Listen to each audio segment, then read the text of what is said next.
And if you just joined us, this is Good Morning Nigeria on NTA. To set the tone for our first conversation this morning, which is on the deepening capacity for MSMEs, here is Abdulsalam Jibril with a background report.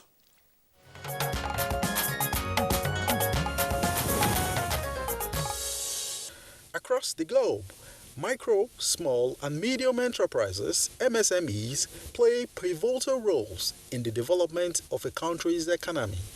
In Nigeria, experts maintain that MSMEs are the largest employers of labor, contributing immensely to the economy. MSMEs are also believed to have contributed to the country's recent exit from recession. Available data from the Ministry of Industry, Trade and Investment shows that Nigeria has over 37 million MSMEs and they account for more than 84% of total jobs in the country.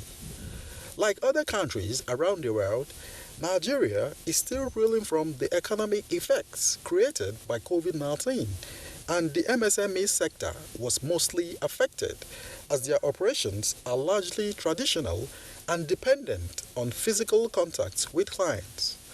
Prior to COVID-19, however, access to loans, multiple taxation, infrastructure deficit, and other bottlenecks hindered the growth and development of the sector. The Buhari administration, in recognition of these challenges, initiated the Economic Recovery and Growth Plan, the National Enterprise Development Program, and Executive Order 3, with MSMEs major focus of these initiatives. Meanwhile, the Bank of Industry provided $20 million technology fund for young innovators, while the central bank has provided about 9 billion naira soft loan facility for small-scale agri-enterprises. Others are the MSMEs Market Linkage Initiative, aimed at facilitating market access for active MSMEs by keying them into the value chain of large organizations. The She Trade Initiative, aimed at facilitating international market access for over 480,000 female entrepreneurs and establishing over 27 MSME clinics across the country to massively boost the skills and capabilities of MSMEs. While these initiatives have recorded great strides, what more needs to be done to deepen capacity for MSMEs? How can MSMEs be assisted in a post-COVID-19 economy? These are some of the issues that guests on the program will speak to in a moment.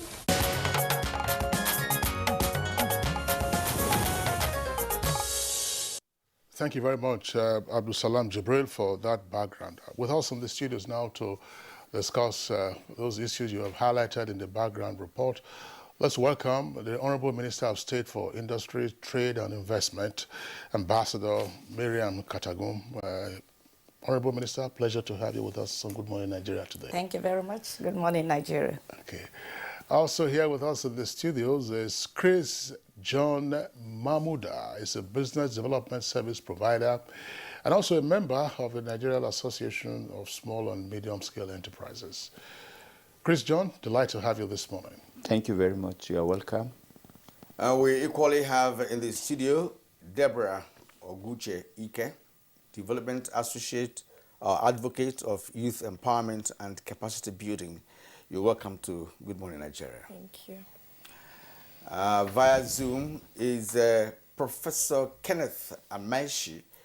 I hope I got that correctly. Professor of Sustainable Business, University of Edinburgh, United Kingdom. You're welcome to the program. Good morning and thank you for inviting me. All right. Once again, I'd like to have you join us. Let's begin with the Honorable Minister of State for MITI, that's Industry, Trade and Investment. We do know that there are a lot of reports in the media relating to what government is trying to do, what government is doing, and also seeking to achieve through MSMEs. And we have, whether it's on the basis of taxation, whether it's the basis of financial intervention or clinics and so on and so forth. But just give us a brief overview of the state of MSMEs today from an official perspective, at least following the interventions of recent years? Thank you very much.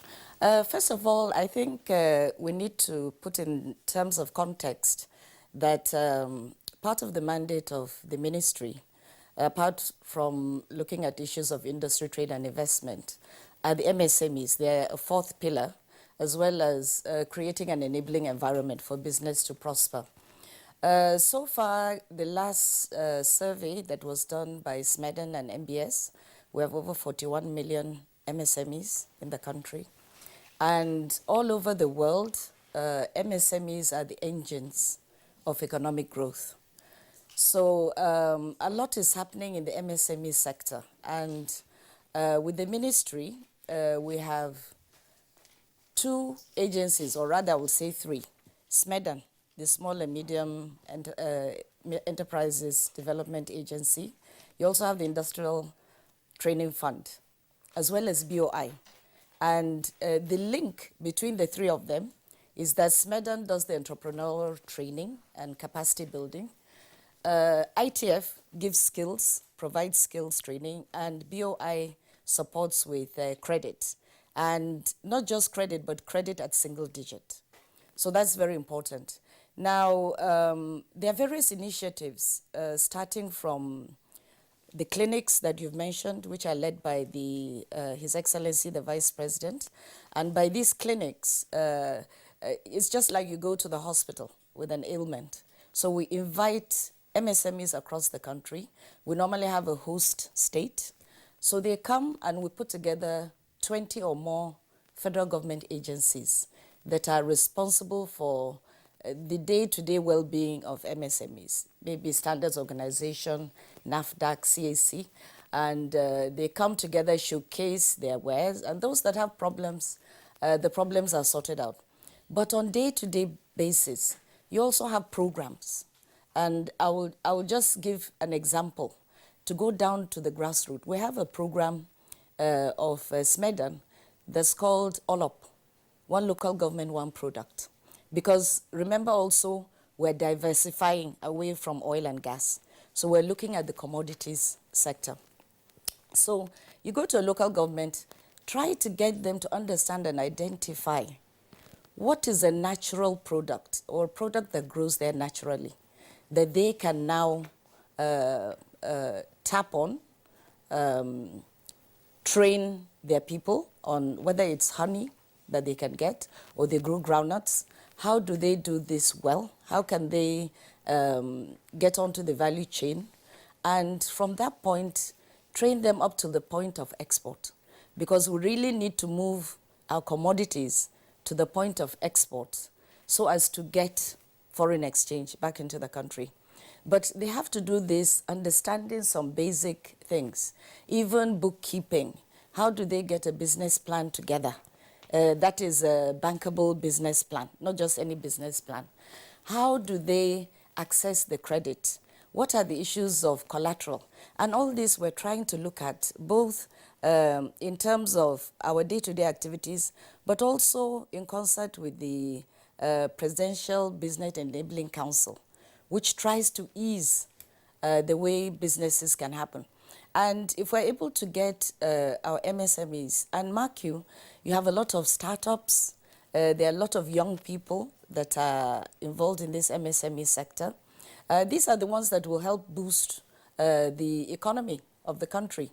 Now, we've also recently, as a result of COVID-19 pandemic, we had this lockdown, which really affected the MSME sectors. And you also remember that to be an MSME, you could just be a one-person organization.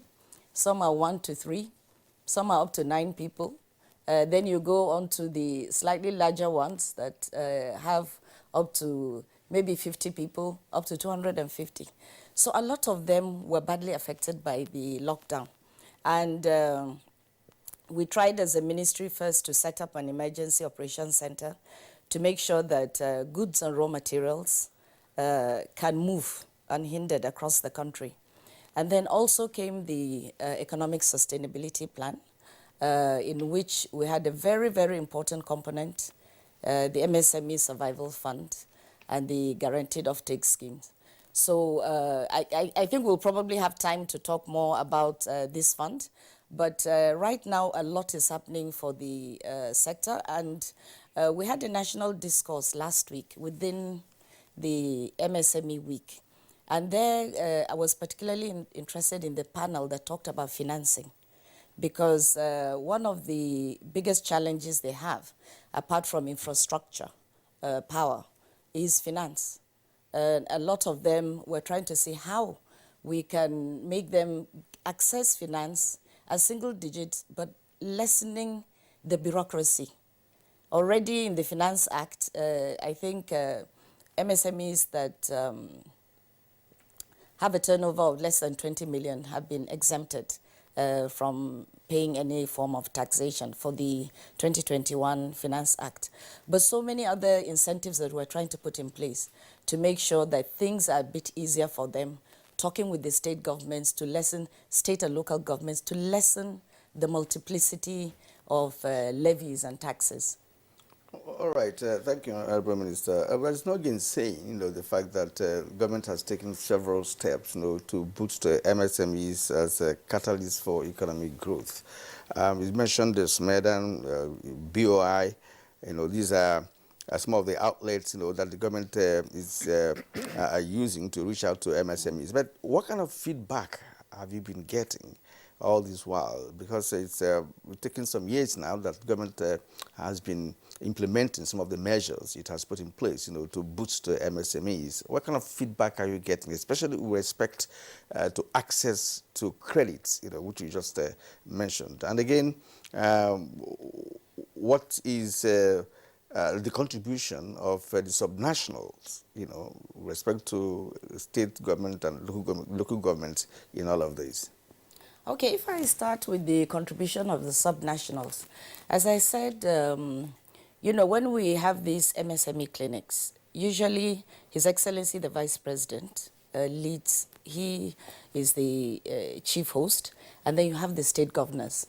So you tend to get the MSMEs here highlighting the issues within that particular state and that particular local government.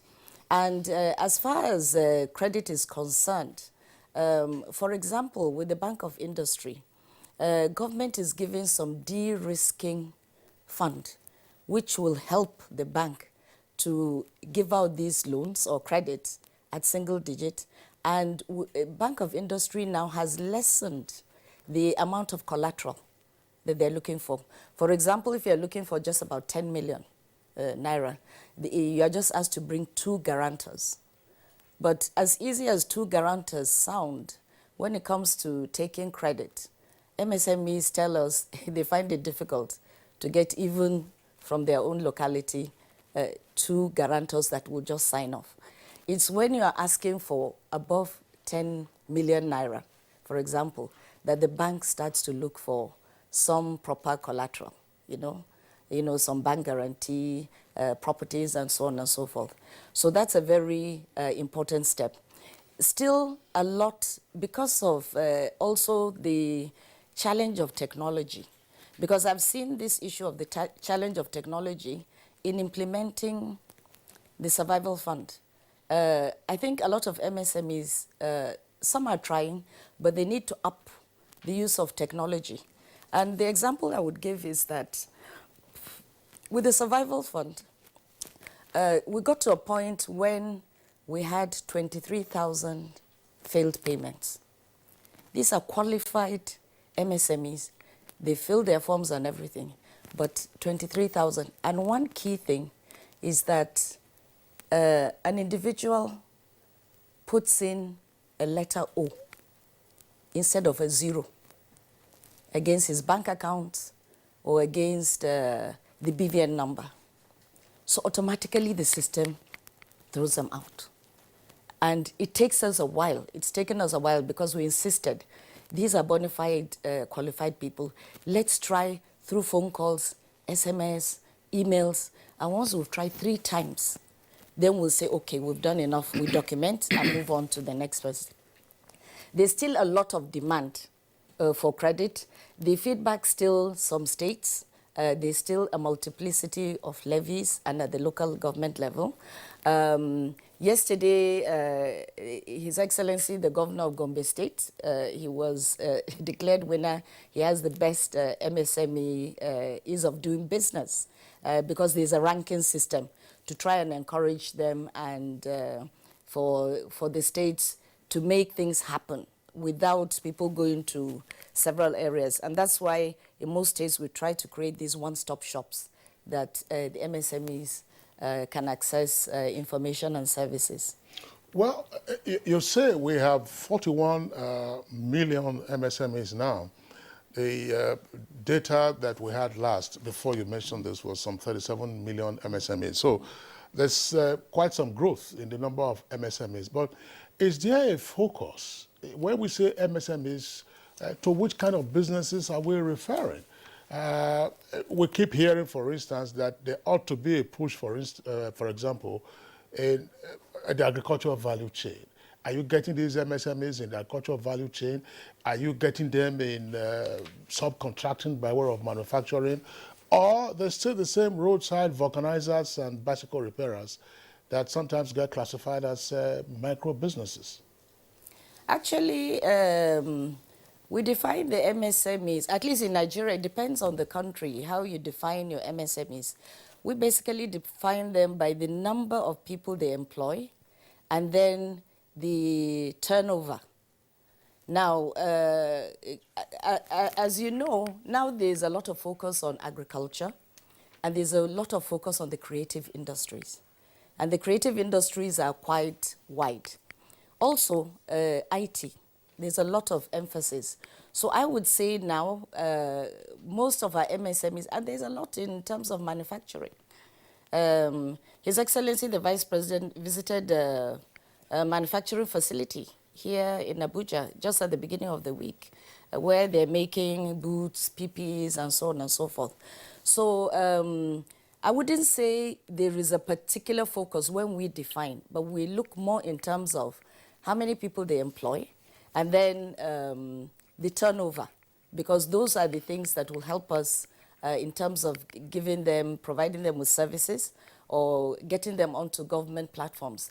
But the important thing, which is very critical, a lot of MSMEs still are not formalized, which is why part of the provisions we made in the MSME Survival Fund is to formalize 250,000 businesses across the country. And if they are not formalized, they are unable to access credit and access other facilities and services. So it's very important, not just the numbers, but to get them to be formalized, registered with the CAC. Okay, thank you very much, Honorable Minister of State. We'll return to you in the course of the conversation. Yes, you still want to pursue yeah, a point? we'll get back to her, as rightly say. But let's go to the UK, where we have Kenneth Amechi. Prof, we'd like you to give us a definition of MSMEs in the UK. And you have listened to the Honorable Minister reel out some of the measures by government to boost MSMEs in Nigeria. If the definition of MSMEs is the same in the UK, all that the minister said, can all she said actually boost MSMEs with respect to, of course, Nigeria's peculiarity, knowing the nature of businesses that we have in our country? Yeah, thank you for that. I mean, the point is that the SMEs are defined in different ways in different countries. I think in the UK, they follow the European definition, which talks about 250 employees and also with a certain turnover, so which will be different from the Nigerian case. The Honorable Minister articulated a number of good things that the Nigerian government is currently doing, which should be applauded. But there is also, the point for me is to think about the nature of economy we want to run in Nigeria, because it's very easy to try to replicate other forms of capitalism in different countries. So the German system is different from the UK system. The UK system is different from the American system. But I think there is a point for us to move back a bit to reflect on the type of economic system we want to run in Nigeria. And probably that thinking will now enable us to put in place the appropriate measures, appropriate support for the SMEs, assuming we want to run a sort of economy that has the SMEs at the heart of it. So it's more of a philosophical question, but one that is necessary. Otherwise, we keep tinkering around the edges and we may not get too far because we have our peculiarities, and those peculiarities need to be reflected in our economic management system. The minister also talked about a lot of support that have been given to the SMEs. But one thing, irrespective of the institutional context, so you may have the infrastructural challenges as well as the funding issues she has addressed or mentioned. But one of the critical elements of entrepreneurship or the growth of the SMEs in many developed economies is the knowledge base, the management skills, the soft skills, the ability to run businesses, the quality of education. In some countries, what they have done is to help the SMEs along these lines because it is more expensive for them to afford the services of big consultancy firms. And one of the things that have been noted in the case of Nigeria is the stiff competition between the SMEs and the large firms. The big firms are able to acquire the services or purchase the services of consultancy firms, but the SMEs are unable to do so. So what do we do to bridge that gap? In some countries, say for example in the UK, they fund business advisory services that will provide sort of free consultancy to the SMEs. So I think it's I don't know, maybe Nigeria already has it through the SME and other initiatives, but I think it is one of the critical elements that will help support the SMEs beyond just money, because most of the time from research as well, the problem is not just money. It's having good ideas, having ideas that are worth selling, ideas that will lead to new products, ideas that will lead to new services. But managing that process of idea generation and commercialization is always a challenge. So providing support to the SMEs in that regard might help them in a long way to move away from what you described as petty business to small businesses, medium-sized businesses, and even the issue of scale. I don't know if you want me to continue, but I mean, I can stop here and hear what others have to say. But there are also other things I have in mind in terms of even the types of entrepreneurs we have in Nigeria. We did a study recently and we identified 3 types of entrepreneurs. One is what you may call the survivalist. And if you look at the categorization of SMEs in Nigeria, you will find a majority will fall into this bracket of being survivalist. So, you know, somebody loses a job and automatically he or she starts to run a business. Any change in economic policy will affect that company. So every person is at this point in time chasing his or her tail, literally. Then you have the second category, which is about scale and scope. But they're very, very small. They're not measured. We have very few of them. And then the last bit is what we call the society-aligned entrepreneurs. And the society-aligned entrepreneurs address societal problems. And in addressing societal problems, they make money. But you have that even in a very small scale. So the point here is, what sort of economy do we want? We have more of survivalists, about 70%. Those that are around the scaling aspect of it might be another 20%. And you have the society aligned, maybe like 10%. That's the kind of pyramid we have. But if you want to build a sustainable economy, a sustainable society in Nigeria, we need to invert that pyramid, whereby the society aligned entrepreneurs will constitute at least 50-60% of entrepreneurial base. And in order to do that, you need quality education and good support system. I should stop here now. Thank you very much, Professor Amechi, there for the insight that you have provided. I'm tempted to return to the Honorable Minister, but I want to go to Chris John Mahmuda straight away, whom we earlier introduced. He is a business coach and mentor, and also a business development service provider. You know, I had asked the Honorable Minister to say, look, what is the focus for the 41 or so million MSMEs that we have? And Professor Amechi, now speaking, of course, says, look, we have to, first of all, have a philosophical orientation towards these MSMEs in the first instance. Straight away, one can say that when you keep hearing the slogans of job creation and wealth creation, the whole idea appears to be just create jobs, just create jobs. But what really is the focus? Are we targeting our MSMEs to be in a position to, one, not just survive, but to be able to scale up their activities and production, and ultimately then become wealth creators in the true sense of businesses? Yeah, thank you very much for this very interesting question. I think that when we started with the SME sector in Nigeria, we had problems of definition. In the previous administration, we had the issue of defining SMEs as small businesses. But later, I think our policy framers discovered that there's need for there's need for a clarity of what are we really defining. So we move from small and medium enterprises to defining it to be micro, small, and medium enterprises. And so the new policy, the current policy that has just been passed, also, like the Honorable Minister has also alluded, we have tried to classify the sector. We have micro businesses that employ like less than 10. Then we have small businesses that have access, that are properly formalized. And then we have the larger enterprises. So I think that moving this moving this way, the government has given a clarity as to what we really want to do. But my real concern has always been and will always remain that it is beyond policy. The SME needs specific programs. For instance, we have new policy, like the last policy that has elapsed. Have we evaluated that policy to see what kind of programs and activities that we have brought out of those policies? What are the impacts? What are the gaps? What have we achieved? What are the success stories? I want to say, without trying to praise anybody, I know as a matter of fact, because I belong to the industry, that in the Ministry of Trade and Investment, particularly, I've got intelligence report that our Minister of State for Trade and Investment is on the front burner pursuing the issues of SME.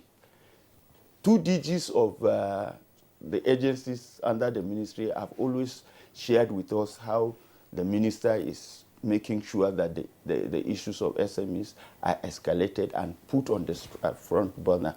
I was privileged to be in a meeting where the Vice President also said, look, the issue of supporting SMEs in this country is not a rocket science.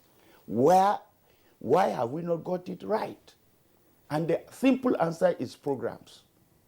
The programs are not quite sufficient. The programs are not well targeted. We have an ambition to really support the SMEs. For instance, when you talk about access to finance, a lot of the SMEs cannot manage money. And through the Central Bank of Nigeria, we created the financial literacy training. And we have a national policy on financial inclusion. But to what extent have we implemented that? Because if you look at the principle of credit, you are looking at the credit, you are looking at the character of the person, you are looking at his collateral, you are looking at his competence. That is why we say the 3 C's of credit. So even when the policy was moderated to say that you don't need to give collaterals for you to get access, to get access to funds, the second question is that, do you have the competence to manage money? I always remember as a young person, my uncle would always ask me, you are going to school, how much do you need? And I tell him, I need 10,000. He said, Chris, you can't manage 10,000. So also it is in the real world of business. As in my experience as a business development service provider and also as a Ewing mentor, I have seen people in this country that have been given 10 million naira free by the federal government of Nigeria, and it went down the drain. And what is the question? Is because they cannot manage it. They cannot manage it. So I think that the issue of capacity building financial literacy, that if you have 10 million, if you have 50,000, you can make it 1 million. If you have 1 million, you can turn it to 10 million. If you have 10 million, you can produce 1 billion. So we have seen that the problem is not the issue of access to funds. For me, from my experience and practice in this sector and my Nigerian experience, the problem is not access to funds. Because, for instance, Would you want to guarantee me to take a loan when you are not sure I have the character? Would you guarantee me to take a loan when you are sure I don't have the competence to manage the money? These are the issues. So until we move away from being too excited and vested about policy to developing critical programs that address specific issues that the policies have identified. For instance, we need specific programs that deal with the issue of how to give capacity for women to manage money. A lot of women are excellent entrepreneurs in this country. But the challenge, for instance, I have a woman who was saving a lot of money to do business, only for her husband to go and take over the money. And it is a problem. I have a problem of youths. They want to make money now. I'm getting disappointed about Nigerian youths, with the greatest respect. Even my children, I talk to them. My son was telling me, say, Daddy, you are still analog. I told them, this is not the way to go. If you want to make money, you have to build it gradually and sustainably. And then when you talk about skills, we also need to look at the skills. We need to reevaluate. With the greatest respect, I think ITF is doing very well. And I think we need to work hard to support ITF in terms of skills. But it is not enough, like the minister has also pointed out. When you have technical skills, you need entrepreneurial skills. So there has to be a connecting link between your entrepreneurship skills and your technical skills. How do you convert your technical skills into a business? That is the point. Because you see, I'm a fabricator. It's not about fabricating. It's about production of the kind of materials, the kind of products that are needed in industry. And we need vocational skills that are industry-driven. Some people are having vocational skills that don't have market in the country. So for me, I will always appeal that we should develop programs. We should not turn SME programs to constituency projects. With the greatest respect, we see SMEs projects becoming constituency projects. These are not well targeted because you have political capital, you attract an MSME program and go and invite the people in your village or the people that have political sympathy for you to say that you have trained. And then the statistics will be there that hundreds individuals or youth have been trained. How sustainable is that? How impactful is that? I think we need to go beyond policy to programming. That is that's my understanding of what the issues are.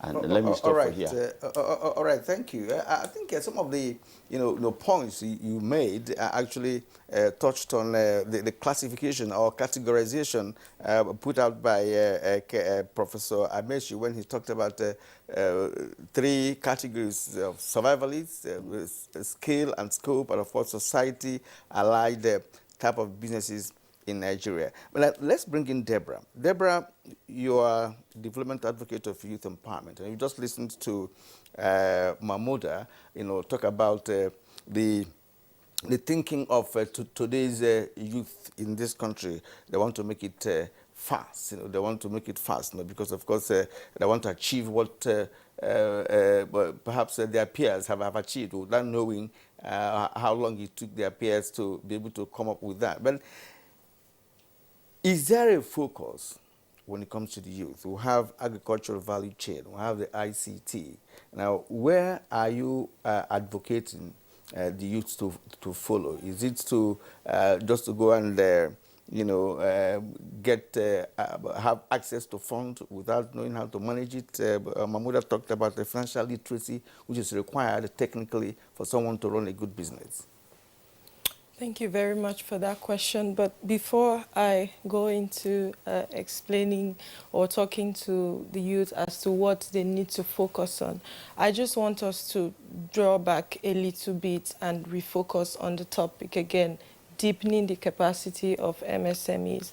I want to just provide like a little bit of background as to what the drivers of economic development is in terms of when we even talk about these MSMEs. So we have, for example, the human resources, we have the capital resources, we have, of course, the technology and all of that. But speaking about the youth now, the truth of the matter is the enabling environment is there to an extent, but to an extent, it is not there. I must let you know that, yes, youths are accessing loans, the credits, you know, they're accessing these funds, but sustaining that fund is a problem. That's because some of the factors, some of the indicators that they need to be able to thrive is not there. I'll give you an example. For example, power. You don't need 2 billion naira to be a successful business person in Nigeria, for example, if we're talking about MSMEs. But, for example, you start up with, let's say, 100,000, let's say 500,000, let's say 1 million. But you need power to sustain that business. How well is our power sector doing? How does it encourage people to even continue in business or for their business to thrive? You feel me? So, for example, you start up a business, you get the credit from the government, you start up the business, and it's moving well. But yes, you need to buy diesel, you need to buy fuel. You need, at the end of the day, the expenses most of the time outweighs what the profit is. And at the end of the day, people get discouraged. They say, oh, there's no profit in this business, and then it goes. And then that's also another thing that also makes the youth to fall into the category of survivalists. Sometimes you will see people really enthusiastic, oh, we have the ideas, we have this, we have that, and then they start up. Along the line, all of these expenses begin to come in, and then the youth becomes a survivalist because you begin to see primitive wealth accumulation coming in. You see people doubling the price of what they need to, the way they need to do their pricing. It becomes extremely expensive, and at the end of the day, we start exploiting each other. So power is a huge challenge. It is a problem, and this is an area that I think that the government needs to, I know the government is doing a lot. I must applaud the efforts. However, there is need to increase the focus on power, because it is one of the key, foundation, the bedrock of sustaining any business in this country. Then back to the issue of what youths should really focus on. I'm not here to try and protect the interests of the youth, but I need to make reference also to the role that the educational sector has to play in this. There is need for a coordinated approach. There is need for more coordination between the different institutions of government and also back to the educational sector. Our fellow panelists, for example, made mention of people's integrity, for example. The Honorable Minister also made mention that some people, at the end of the day, they don't even have guarantors. You understand? And this calls for value reorientation. In that, right from the primary schools, the secondary schools, what ideas are we putting in the minds of our young people? What do what aspirants, what kind of mindsets do we develop in our children? And these are some of the issues we need to look at, because the children of today are the youth of tomorrow. So there is need for value reorientation. Also, we are talking about enabling environment. Today in Nigeria, it is not news that insecurity is a talk of town. How does that promote the growth of MSMEs? I also want to make reference to the fact that we all know, even the president said it a few weeks ago, that there are no jobs in the country. What is the government doing to ensure that the fact that there are no jobs, how are we building the capacity of these young graduates that are coming out of school, of the youth corpus, for example? I'll tell you for free, the threat of Boko Haram is nothing to be compared with what we seem or we might have to face in the future. Because these young graduates are innovative, they are thinking, they are fast, they are smart. And that's why they are being sucked into the MSME world. Yes, they are. Yeah, so why would they be a threat?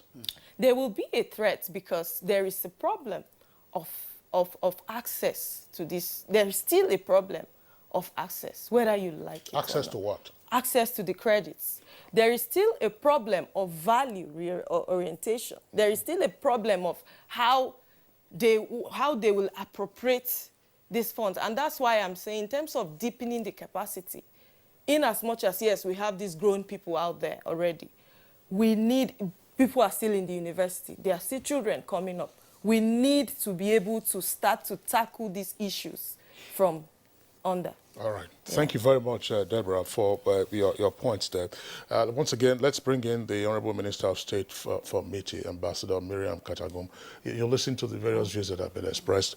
I mean, the easiest part for me would be to sort of respond to the core issues that each of the other guests has highlighted. In particular, I am often very concerned about philosophical underpinnings or the theoretical foundations. Professor Amechi has given us, a leeway to say, look, what informs our drive towards growing or supporting the MSMEs? What are we targeting?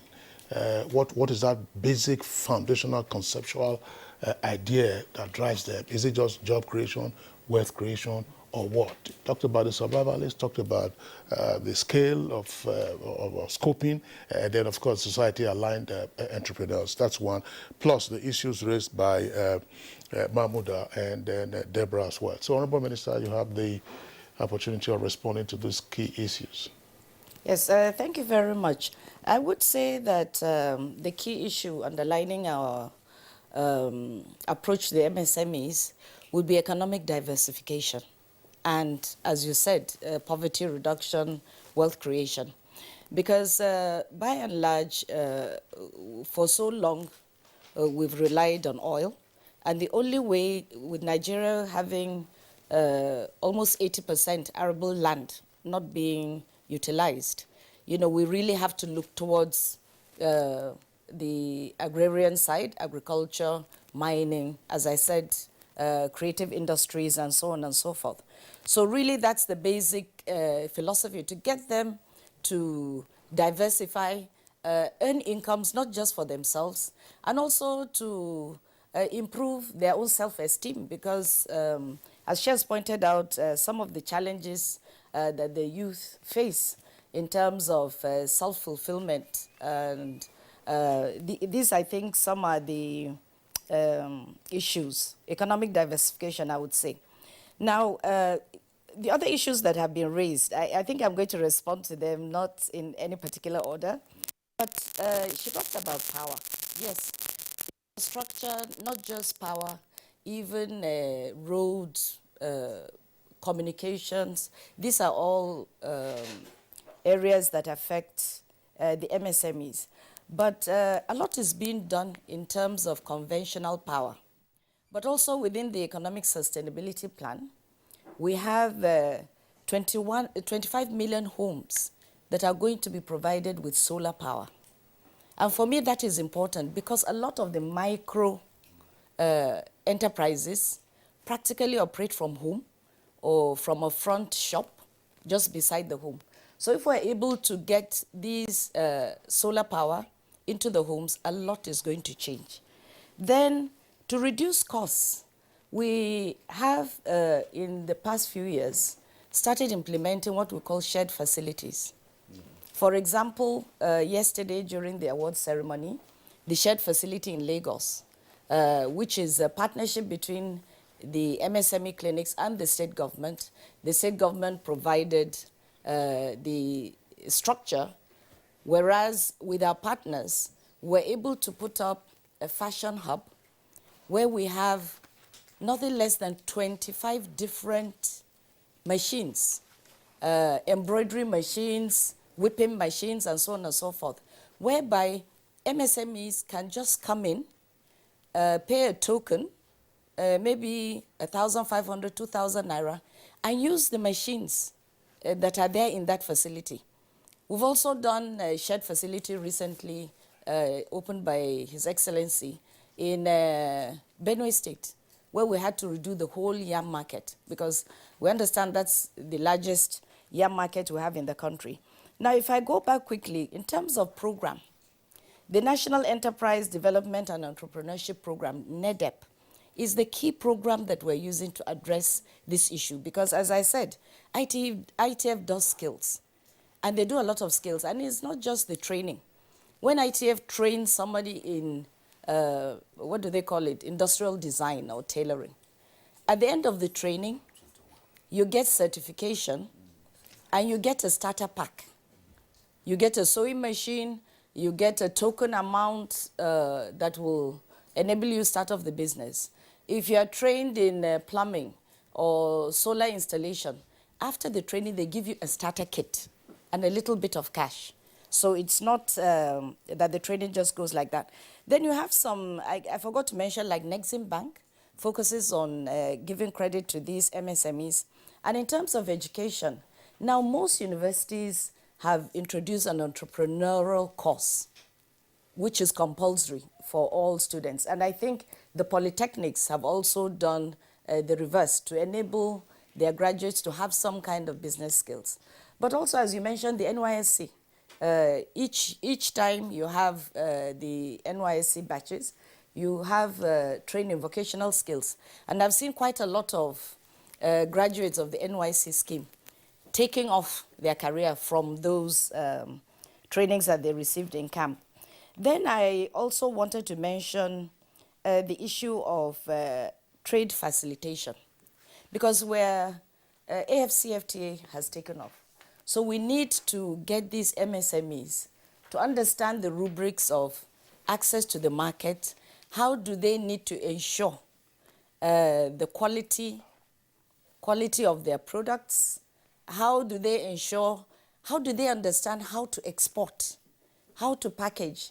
What are the standards that they must keep? How do they get their NAFDAC registration or whatever approvals or certification they need from the standards organization?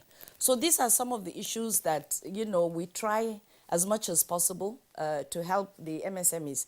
And for the women, let me say that when we started off the Survival Fund, Mr. President himself directed that 45% of the funds should be allocated to female-owned enterprises who are qualified. And we've received a lot of responses from the females. But there are also cases, for example, Jais Bank, that does this financial inclusion thing, only giving some funds, I think between 200,000 and 2 million, only to women. And then they teach them how to open an account, how to save the money, and they do this profit sharing system. And the information we have is almost 99% of the women refund or return the money. So women are good for doing business. They actually pay back their credit. Right. So that will enable them access more credit. All right, Honorable Minister, we're actually running out of time, but we just hope that the other guests could have some 1 minute to give us a final thought on this particular topic. Now, let's return to Professor Kenneth Amechi via Zoom in the UK. You've listened to other guests, and I'd like you to come in from the point of view of 3 key issues you mentioned earlier on: knowledge-based, management skills, quality of education. How would you prefer solution to MSMEs growth in Nigeria from your own perspective? Thank you very much. I think listening to Honorable Minister and others, I'm very much encouraged. I think one thing I would like to see institutionalized is management support to the SMEs. So here I'm looking at having business advisory services that are targeted at SMEs. Like I mentioned earlier on, one of the challenges they have is access to quality management.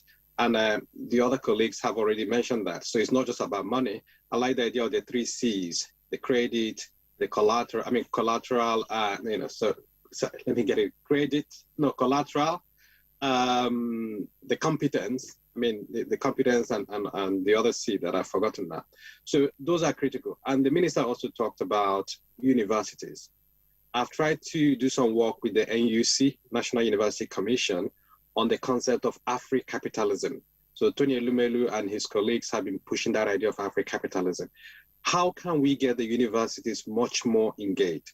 There's a difference between the theoretical part of it and also the practical bit. Our universities are poor at commercialization of ideas. So if they are poor at the commercialization of ideas, how then do we expect them to build this entrepreneurial culture that we want to see? So I'm thinking of a holistic approach to this, a systemic approach to it, whereby we are looking at different parts of the jigsaw to ensure that they are all aligned to support the kind of diversification philosophy we want to achieve as a country.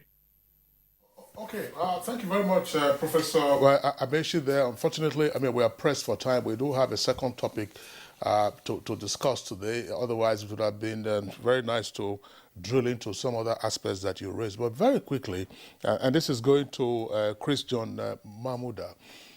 It appears to me at this moment that when the history of MSMEs in Nigeria gets to be written, what we have seen over the years and right up to this moment could be the very early beginnings. Now, isn't it ultimately the way to go to say that away from encouraging fashion business that supply individual needs, you know, I need to get a new outfit, I go to meet my dressmaker, or a lady, you know, goes to meet her dressmaker and so on and so forth, that there will ultimately be linkages between MSMEs and then the big contractors, so that they act as subcontractors to them, especially when we're talking about local content. If you're a fabricator, what do you need to fabricate?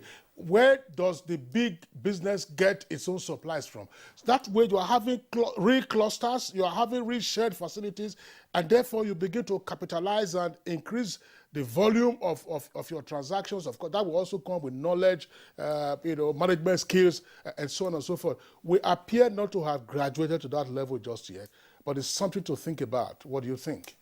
Yeah, I think you are right in what you have said, and I also think that the federal government, to be fair to it, the federal government is also trying to create market access in terms of linkages for the MSME to bigger firms. But like I've said, there's a need for us to retweak the kind of skills that the MSMEs have, because the big companies require some specific kind of industrial skills. So if we must move just beyond vocational skills to industrial skills, I can have a vocational skills and then I can complement it with an industrial skills which a particular sector or which a particular multinational company desires. With that, then we can be creating the real access to market, because buyers have needs, just like consumers have needs. A buyer doesn't buy anything that just because he wants to buy. So I think that there's a need to also look at the curriculum of training. Maybe just to also say that there are two basic things, and we seem to be emphasizing one over the other. Even in the national policy for MSME, 15 items have been discovered as the internal needs of the SMEs. So sometimes also from my training as a trainer on entrepreneurship, entrepreneurs are created to solve problems, to survive problems. So when we expect that government can solve all the problems, then we will fail. We will not be entrepreneurs. But what I believe that we should also be emphasizing is that the entrepreneurs must have internal skills. Just like we see in the computer, you have the software and the hardware. It is the software that drives the hardware.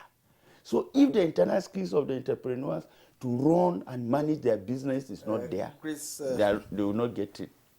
Chris Mahmoud, actually, Kingsley, I just hope we'll have time in the future To return to this particular topic, because it's very germane to the survival of that subsector of the nation's economy, that's the MSMEs.